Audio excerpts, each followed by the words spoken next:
मैं आपसे डॉक्टर अंबेडकर की जीवनी से संबंधित कुछ महत्वपूर्ण प्रश्न कर रहा हूं, आप उनके जवाब देने के लिए रेडी हैं? Yes sir. बताइए मुझे कि डॉक्टर अंबेडकर की जयंती कब मनाई जाती है? 14 अप्रैल। और डॉक्टर अंबेडकर का जो जन्म है वो कब हुआ था? 14 अप्रैल 1891। कहाँ हुआ था? मध्य प्रदेश के इंदौर शहर में स्थित महू छावनी में। ओके, और वो कौन से परिवार से थे? सतपाल परिवार से। ओके, और जो महू छावनी है वर्तमान में उसका नाम क्या हो गया है? अम्बेडकर नगर। और अम्बेडकर जो थे वो कौन सी जाति से थे? महार जाति से। और इस महार जाति को प्राचीन काल में, प्राचीन समय में क्या कहा जाता था? नागवंश। नागवंश। ठीक है। महाराष्ट्र का जो नाम है उसकी खास बात क्या है? महारों का राष्ट्र। महारों का राष्ट्र। ओके, तो ये जो नागवंशीय हैं ये कहाँ पाए जाते थे? नागपुर शहर में। ओके, तो डॉक्टर अंबेडकर के जो पूर्वज थे वो कहाँ से थे?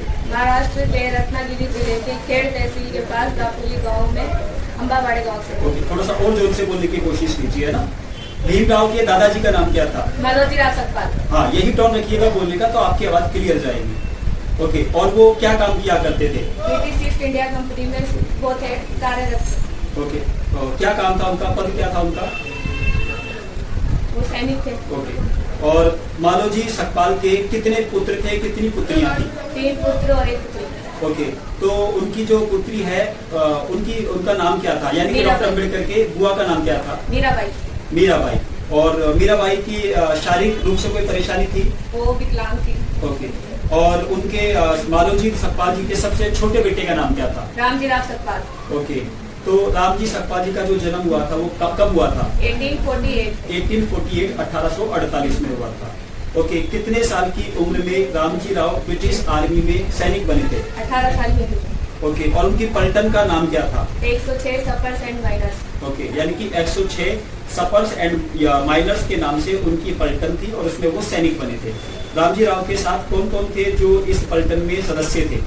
सखाराम, लक्ष्मण, धर्मा, जानू, राघव, शंखाहारी और डोंगरे मुरबाड़कर। डोंगरे मुरबाड़कर। डोंगरे मुरबाड़कर, इस नाम को हम याद रखेंगे क्योंकि इनसे संबंधित भी प्रश्न आगे पूछे जाएंगे, है ना। तो बताइए, डोंगरे मुरबाड़कर कौन से पद पर काम करते थे? मेजर पद पर। और डोंगरे मुरबाड़कर जो मेजर पद पर थे उनके कितनी पुत्रियां थी? 2 पुत्रियां। दोनों के नाम बताइए। भीमाबाई और बायजाबाई। ओके, और पुत्र कितने थे उनके? 1। क्या नाम था उनका? गणत। गणत, यानी कि भीमाबाई, बायजाबाई और गणत, ये 3 बच्चे थे डोंगरे मुरबाड़कर मेजर के, जो कि रामजी राव सकपाल के साथ उनकी पलटन के सदस्य थे। अच्छा, ये बताइए, डोंगरे जी ने अपनी कौन सी पुत्री का विवाह मालोजी राव के सबसे बड़े बेटे, सबसे छोटे बेटे रामजी राव से तय किया था? भीमाबाई। और इनकी शादी कब हुई थी? 1865। 1865 में भीमाबाई और रामजी राव का विवाह हुआ था। ओके, विवाह के समय भीमाबाई की उम्र कितनी थी और रामजी राव की उम्र कितनी थी? भीमाबाई की उम्र 13 वर्ष थी और रामजी राव की उम्र 19 वर्ष थी। ओके, और भीमराव का जो परिवार था वो किसके अनुयायी थे? कबीरदास जी के। कबीरदास जी के अनुयायी थे भीमराव जी का परिवार। तो कबीरदास जी ने अपने दोहों से और वाणियों से किसका विरोध किया था? पत्थर पूजा, पाखंडवाद, ब्राह्मणवाद और आडम्बर। ओके, यानी कि कबीरदास जी ने ब्राह्मणवाद का, पाखंडवाद का, आडंबर का और पत्थर पूजा यानी कि मूर्ति पूजा का विरोध किया था। ओके, तो इट मीन्स अगर भीमराव का परिवार इनका अनुयायी था तो वो भी शायद इनका विरोध किया करते होंगे, राइट? ओके, अच्छा ये बताइए, 1896 के दौरान, 1896 के दौरान भीमराव के पिता रामजी राव आर्मी में कौन से पद पर आ चुके थे? सूबेदार बन चुके थे भीमराव के पिता। ओके, अब भीमराव जो थे वो रामजी राव सकपाल जी के कौन से नंबर की संतान थे? 14वीं संतान। तो रामजी राव सकपाल के टोटल संतान कितनी थी? 14 संतानों में से कितनी संतान अल्पायु में ही किसी न किसी कारण से मृत्यु को प्राप्त हो चुकी थी? 7 बच्चे मर चुके थे। भीमराव के 7 भाई बहन मर चुके थे। तो बचे हुए 7 भाई बहनों में कितने लड़के थे, कितनी लड़कियां थी? भीमराव को मिलाकर 3 लड़के और 4 लड़कियां। ओके, तो भीमराव के जो 4 बहनें थी उनका नाम क्या है? गंगा, रमा, मंजुला, तुलसी। गंगा, रमा, मंजुला और तुलसी। और भीमराव जी के जो 2 भाई है उनका नाम क्या है? बलराम और आनंदराम। अच्छा, और भीमराव की जो माता थी, ठीक है, वो उनको प्यार से क्या पुकारा करती थी उनके बचपन में? भीवा। ओके, तो ये बताइए कि डॉक्टर अंबेडकर अपने माता पिता की कौन से नंबर की संतान थे? 14। ओके, सबसे छोटे थे, लेकिन आज विश्व में और देश में सबसे बड़ा नाम है उनका, ठीक है। अच्छा ये बताइए कि अंबेडकर के जो 2 बड़े भाई थे, आगे जाकर उनका क्या रहा, क्या भविष्य रहा उनका? बलराम तो सैनिक बने और आनंद राव को रेलवे की नौकरी मिली। यानी कि भाइयों में से दोनों को, एक को नौकरी मिल गई रेलवे में और एक सैनिक बन गए ब्रिटिश आर्मी में, ठीक है। और जो 4 बहनें थी उनका क्या हुआ? उनकी शादी हो गई अलग अलग सैनिकों से, अलग अलग सैनिक अधिकारियों से हाँ, शादी हो गई उनकी, चारों बहनों की, है ना। अच्छा, अब ये बताइए कि रामजी राव और उनका परिवार सतारा में कब चले गए थे? 1894। सतारा का मतलब है महाराष्ट्र में, है ना, महाराष्ट्र में चले गए थे 1894 में। और 1891 में अम्बेडकर साहब पैदा हुए थे। तो उस समय अम्बेडकर की उम्र लगभग 4 साल हो गई। 4 साल की उम्र में वो छोटे बच्चे थे जब वो अपने पिताजी के साथ कहाँ चले गए? सतारा। अच्छा, ये बताइए कितने साल की उम्र में 1900 में भीमराव ने सतारा में हाई स्कूल में एडमिशन लिया? 4 साल की उम्र। 6 साल की उम्र में। 1900 में गए थे ना, तो 6 साल हो गए लगभग उनको, है ना। तो 6 साल है या जो भी है, 7 साल 8 साल। तो 1907 में यानी कि उसके अगले 7 साल बाद डॉक्टर अम्बेडकर ने हाई स्कूल से परीक्षा उत्तीर्ण की थी। और इस उपलक्ष्य में कौन से समाज ने उनके सम्मान में एक प्रतिभा सम्मान समारोह आयोजित किया था? महार समाज। थोड़ा जोर से बोलिए। महार समाज ने। देखो ऐसे बोलते हैं, महार समाज ने। अब धीरे बोलोगे तो आपकी आवाज ठीक से नहीं जाएगी, है ना। ओके, और इस कार्यक्रम में खास क्या हुआ? जो सत्यशोधक आंदोलन के नेता थे के.ए. कैलिस्टर, उन्होंने डॉक्टर अम्बेडकर को तथागत गौतम बुद्ध की जीवनी भेंट की थी। तो शायद यहीं से पहली बार डॉक्टर अम्बेडकर को गौतम बुद्ध के बारे में जानकारी प्राप्त करने का जरिया मिला। ओके, अच्छा, अब कोई महत्वपूर्ण बात आप बताना चाहते हो डॉक्टर अम्बेडकर की किसी हाई स्कूल के बारे में? हाँ, उनके एक गणित के शिक्षक थे नारायण राव जोशी। तो वो कौन सी स्कूल में थे? Elphinstone high school. Elphinstone high school Maharashtra में, यानी कि मुंबई में थी। और वहां पर एक गणित के शिक्षक थे नारायण राव जोशी। ये नारायण राव जोशी जो है ये इनके गणित के शिक्षक थे।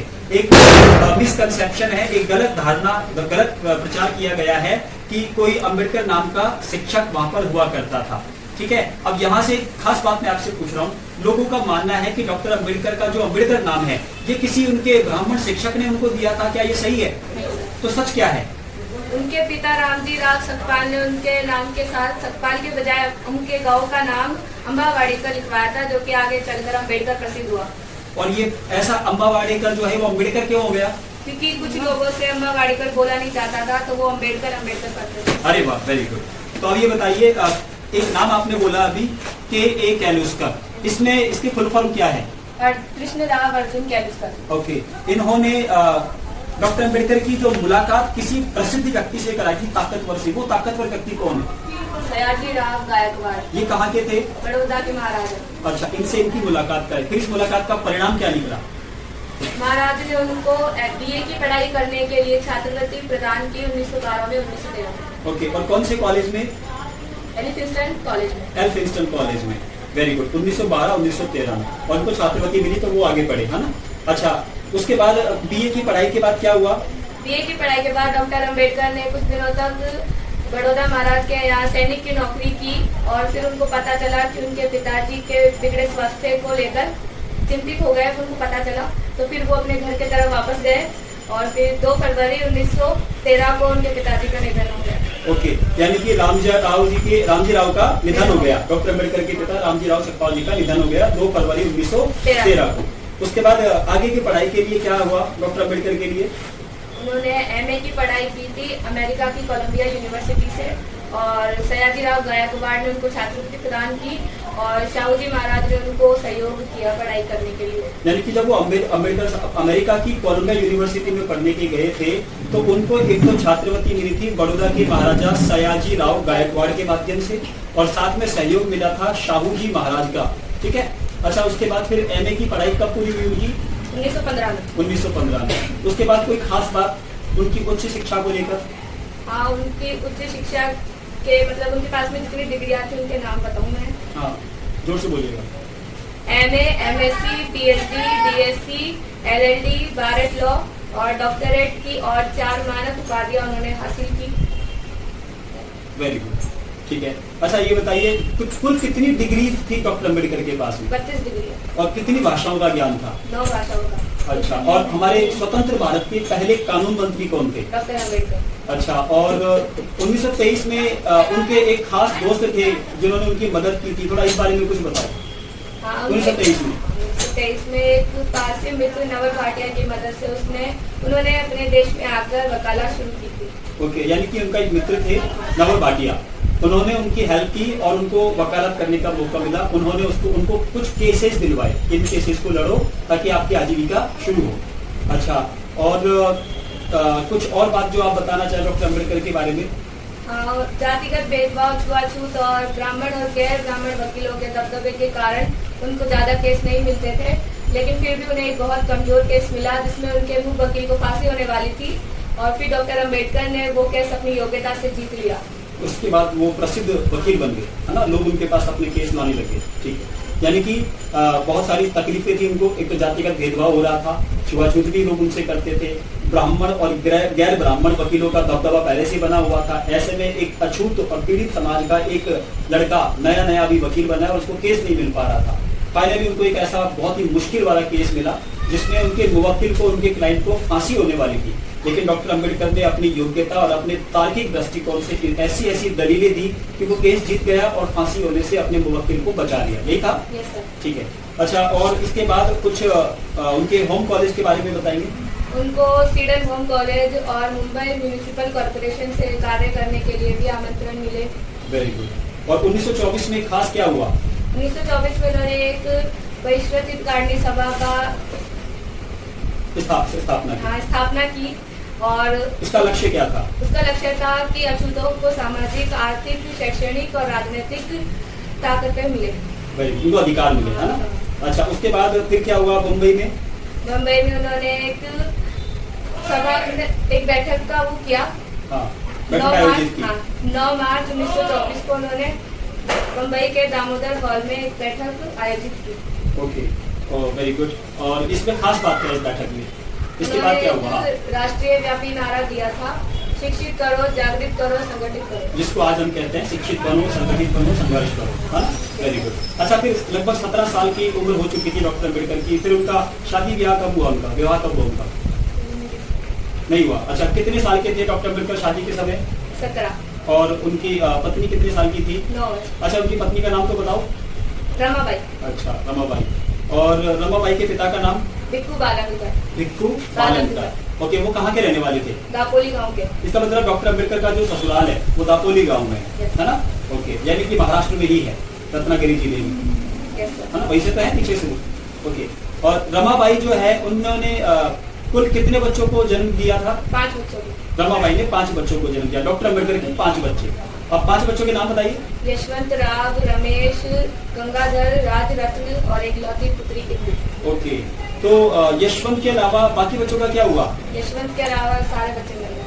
यशवंत राव के अलावा बाकी चारों बच्चे मर गए, यानी कि रमेश भी, गंगाधर भी, राजरत्न भी और इकलौती बेटी इंदु, 4 बच्चे मर गए। उसमें डॉक्टर अम्बेडकर कहाँ थे? अमेरिका में पढ़ाई कर रहे थे। अरे वाह, बड़ा संकट का सामना करना पड़ा। 4 बच्चे मर गए उनके, है ना। ओके, तो फिर आगे क्या रहा? रमाबाई का निधन कब हुआ? क्योंकि अभी ऐसी घटना से तो इंसान टूट जाता है अंदर से। फिर आगे क्या हुआ? 27 मई 1926 नहीं 36 को 35 हाँ 1935 27 मई 1935 को उनका निधन हो गया। उनका भी निधन हो गया। अब माता रमाबाई भी नहीं रही और उनके 4 बच्चे भी मर चुके थे पहले। तो अब फाइनली डॉक्टर अम्बेडकर, उनका इकलौता पुत्र कौन रह गया? यशवंत राव रह गए थे। उसके बाद डॉक्टर अम्बेडकर ने कोई बुक वगैरह कुछ खास लिखी थी? क्या लिखा था? थॉट्स ऑफ पाकिस्तान उन्होंने एक बुक लिखी थी, जिस बुक को उन्होंने अपनी पत्नी रमाबाई को समर्पित किया था। ओके, यानी कि माता रमाबाई के निधन के बाद डॉक्टर अम्बेडकर ने एक किताब लिखी, थॉट्स ऑफ पाकिस्तान, पाकिस्तान के बारे में उनके विचार। और ये किताब जो है उन्होंने समर्पित कर दी थी किनको? अपनी पत्नी रमाबाई को, उनकी मृत्यु के बाद, उनकी याद के तौर पर। कोई नोट खास बात बताओगे इस बारे में? आगे महाराष्ट्र में क्या हुआ आगे जाकर? हाँ, महाराष्ट्र के एक महाड़ कस्बे के बीच चबदार तालाब है, जिसमें उच्च जाति के लोगों द्वारा अछूतों को पानी नहीं पीने दिया जाता था। तो फिर 1927 में नगर निकाय ने कानून बनाकर चबदार तालाब को सभी के लिए खोल दिया, लेकिन फिर भी उच्च जाति के लोगों ने अछूतों को पानी नहीं पीने दिया वहाँ से। अरे फिर उसके बाद 19 और 20 मार्च को आसपास कुछ हुआ हो आगे चलकर? 1927 में क्या हुआ? 19 और 20 मार्च 1927 को डॉक्टर अम्बेडकर ने अपने अछूत साथियों के साथ चबदार तालाब से पानी पीने के लिए सत्याग्रह किया। कितने लोगों के साथ? 20,000 लोगों के साथ। लगभग 20,000 लोगों को लेकर डॉक्टर अम्बेडकर पहुंच गए। ठीक है, और फिर उसके बाद कोई कानून बना? हाँ, कानून बनाया नगर निकाय ने। क्या कानून बनाया? कि चकदा तालाब सबके लिए है। सबके लिए, सबको पानी पिया गया। यानी कि उस समय पशु पक्षी जानवर पानी पी लिया करते थे, लेकिन महाराष्ट्र के इस स्थान पर जो अछूत लोग थे उनको पानी पीने की इजाजत नहीं थी। ठीक है, ओके। उसके बाद इस सत्याग्रह की घटना के बाद क्या हुआ? उसके बाद में जो ब्राह्मण थे, मनुवादी ब्राह्मण लोग, उन्होंने ना डॉक्टर अम्बेडकर पे और उनके जो सहयोगी थे उन पर हमला कर दिया।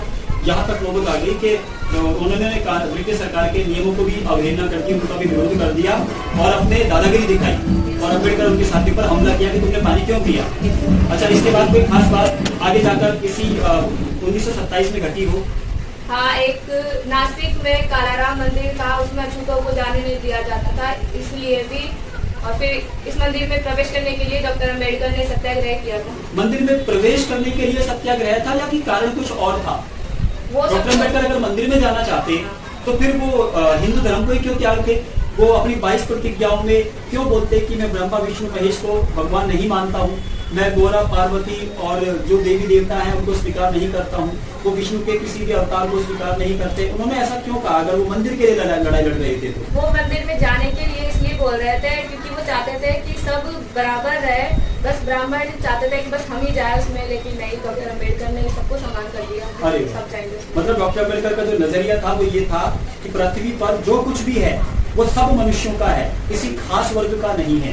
फिर चाहे वो मंदिर का परिसर हो तो परिसर में केवल एक जाति विशेष वर्ग ही नहीं बल्कि सभी का अधिकार है, सब जा सकते हैं। तो मैं इसके लिए लड़ रहा हूँ। डॉक्टर अम्बेडकर ने इसके लिए लड़ाई नहीं लड़ी कि आगे जाकर उनके समाज के उनके अनुयायी पूजा पाठ करें, इसके लिए लड़ाई लड़ी थी क्या? नहीं सर, इसके लिए लड़ाई लड़ी नहीं लड़ी। ठीक है, अच्छा, उसके बाद फिर 1930 में क्या हुआ आगे चलकर? 1930 में साइमन कमीशन की एक रिपोर्ट तैयार की। उस रिपोर्ट का ये तो 1928 की बात, सॉरी 1928 में क्या हुआ? हाँ, ये 1928 की बात है, साइमन कमीशन। 1928 में साइमन कमीशन इंडिया आए और उन्होंने एक रिपोर्ट तैयार की। इसमें क्या था इस रिपोर्ट में? कि संयुक्त चुनाव में क्या होगा? कि संयुक्त चुनाव में जो अछूत है उनको भी आरक्षण मिले। अच्छा, सीटें मिले। और सिर्फ चुनाव में आरक्षण मिले या कि कहीं और भी मिले आरक्षण? राजनीति में भी मिले। हाँ, और शैक्षणिक और काम धंधे में मिले, रोजगार में। हाँ, अच्छा, रोजगार शब्द याद कर रहे हैं। यानी कि रोजगार में आरक्षण मिले, शिक्षा में रोजगार मिले और चुनावों में आरक्षण मिले। और किनको मिले? अछूतों को, जनसंख्या के हिसाब से मिले। ये साइमन कमीशन यहाँ पर एक रिपोर्ट लेकर आए थे कि भाई ये चीजें लागू की जाए, लेकिन साइमन कमीशन का तो विरोध हुआ था और विरोध किया था लाला लाजपत राय ने उस समय। चलो इस बारे में बाद में चर्चा करेंगे, लेकिन आप लोग सोचिएगा कि लाला लाजपत राय जो एक महामानव माने जाते हैं हमारे देश में, स्वतंत्रता सेनानी, जिनकी लाठियों से पीट कर हत्या कर दी गई थी, तो मुझे ऐसा याद है कि साइमन कमीशन का ही विरोध किया जा रहा था, जबकि साइमन कमीशन तो अछूतों की बराबरी के लिए कोई रिपोर्ट बनाकर यहाँ पर लेकर आए थे। इस बारे में हम नया एक वीडियो डालेंगे एक नई नॉलेज के साथ में। आगे बढ़ते हैं। फिर उसके बाद 1930 में साइमन कमीशन की रिपोर्ट आ गई अछूतों के लिए आरक्षण के लिए। फिर क्या हुआ? फिर डॉक्टर अम्बेडकर ने अछूतों के लिए और अल्पसंख्यकों के लिए आरक्षण की सिफारिश की। ओके, इसके बाद अम्बेडकर ने कहा कि भैया दलितों को और अल्पसंख्यकों को, जिनकी संख्या कम है, उनको आरक्षण दो, रोजगार में दो, राजनीति में दो, चुनाव में दो, शिक्षा में दो। और मैं तो ये कहूँगा कि व्यापार में भी दी कोशिश की होगी, तभी तो व्यापार करता है ना सभी लोग। अच्छा, इसके बाद देश के युवाओं को कुछ और स्पेशल अधिकार मिला था क्या? हाँ, देश के युवाओं को वोट डालने का अधिकार भी डॉक्टर अम्बेडकर ने दिलवाया। अच्छा, ये अधिकार भी डॉक्टर अम्बेडकर ने दिलवाया है, वोट डालने का। तो आप लोगों को पता भी, अभी तनीषा गोयल ने बताया कि हमारे देश की जो 150 करोड़ आबादी है, लगभग 1.5 अरब आबादी है, तो ये 1.5 अरब आबादी को वोट डालने का जो अधिकार है, जिनकी उम्र 18 वर्ष ऊपर हो चुकी है, ये अधिकार डॉक्टर अम्बेडकर ने दिलवाया था उनको, और हमें पता ही नहीं है। तो आज हमें पता चला कि डॉक्टर अम्बेडकर की वजह से हम चुनाव में वोट डाल पाते हैं। हमारे एक वोट की कीमत इतनी है कि हम देश में पार्षद से लेकर प्रधानमंत्री तक, लोकसभा, राज्यसभा सदस्य, विधानसभा सदस्यों तक का चुनाव करते हैं। और बढ़ते आगे। अच्छा, मुझे ये बताइए कि डॉक्टर अम्बेडकर के द्वारा कुछ संस्था संगठनों की स्थापना, कौन कौन सी संस्थाओं की स्थापना हुई? तो बहिष्कृत थोड़ा जोर से बोलिए। बहिष्कृत हितकारिणी सभा कब हुई? 20 जुलाई 1924 को बम्बई में इसकी स्थापना हुई। और एक स्वतंत्र मजदूर दल, इसकी स्थापना अगस्त 1930 में हुई। 1936 में हुई। और ओके, अब डॉक्टर अम्बेडकर की पत्नी की मृत्यु के बाद क्या हुआ? डॉक्टर अंबेडकर की पत्नी रमाबाई के मृत्यु के बाद में डॉक्टर अंबेडकर दुखी व उदास रहने लगे और इसकी वजह से उन्होंने खुद को एक कमरे में बंद कर लिया और इस वजह से उनको सिरदर्द रहने लगा। तो फिर वह एक संस्था में गए, केवल्या धाम संस्था, और जो कि लोनावाला में है। तो फिर वहां पर उन्होंने जाकर अपने सिर के बाल मुड़वा दिए और ना फिर एक खादी चोगा पहनकर अपने प्रशंसकों के सामने आए। भीड़ में से एक प्रशंसक ने बोला उनको भीड़ में से एक प्रशंसक ने बाबा साहेब कहकर संबोधित किया। अच्छा, इसलिए उनका नाम बाबा साहब हो गया। तो ये बाबा मतलब वो वाले बाबा नहीं है जो लोगों को अगरबत्ती, धूपबत्ती, मोमबत्ती, है ना, डोरे, ताबीज, तिलक, भेंट पूजा, मूर्ति पूजा, चादर, कैंडल, दिया, इनमें उलझाते हैं। ये बोले बाबा नहीं है। ये बाबा गोबर की बात नहीं करते और किसी भी पशु पक्षी जानवर के मल की या फिर मूत्र की बात नहीं करते। ये वो बाबा है जिन्होंने अपने जीवन में पढ़ाई लिखाई करके संघर्ष किया, देश विदेश में अपनी छवि बनाई और हमारे आधुनिक भारत के पिता बने और भारतीय संविधान के निर्माता बने और भारतीय संविधान सभा की प्रारूप समिति के अध्यक्ष भी रहे। और की जीवनी के बारे में फिलहाल आपने देखा कि शिक्षा शेरनी का दूध है और शिक्षा के इस शेरनी वाले दूध को तनिषा गोयल, जो कि हमारे वाल्मीकि समाज की एक साधारण से परिवार की लड़की है, जिसने बहुत अच्छे से मेहनत की। और खास बात यह है कि तनिषा ने लगभग 5 साल बाद पढ़ाई स्टार्ट की है और अभी ये 10th ओपन बोर्ड का एग्जाम दे रही है, जिसमें मैं इसको पूरा सपोर्ट कर रहा हूँ। इसके साथ साथ कई और लड़के लड़कियों को भी हम सपोर्ट कर चुके हैं। Naveen sir classes, general tutorial institute जो कि जयपुर में स्थित है। तो उम्मीद यही करता हूं कि अगर आप डॉक्टर अंबेडकर की जीवनी से जुड़े हुए आगे के पहलुओं को समझना चाहते हैं और तनिषा की जगह आप देखेंगे एक वीडियो में एक नए स्टूडेंट को जो कि हमारे अपने वाल्मीकि समाज से ही होंगे। और इसीलिए आप इस चैनल को तुरंत सब्सक्राइब कीजिए। वीडियो पसंद आया है तो लाइक और शेयर कर देना और तनिषा का परफॉर्मेंस कैसा रहा इसके बारे में आप कमेंट बॉक्स में जरूर तनिषा का नाम लिखकर बताइएगा। ठीक है ना तनिषा? फिर मिलेंगे अगली वीडियो में।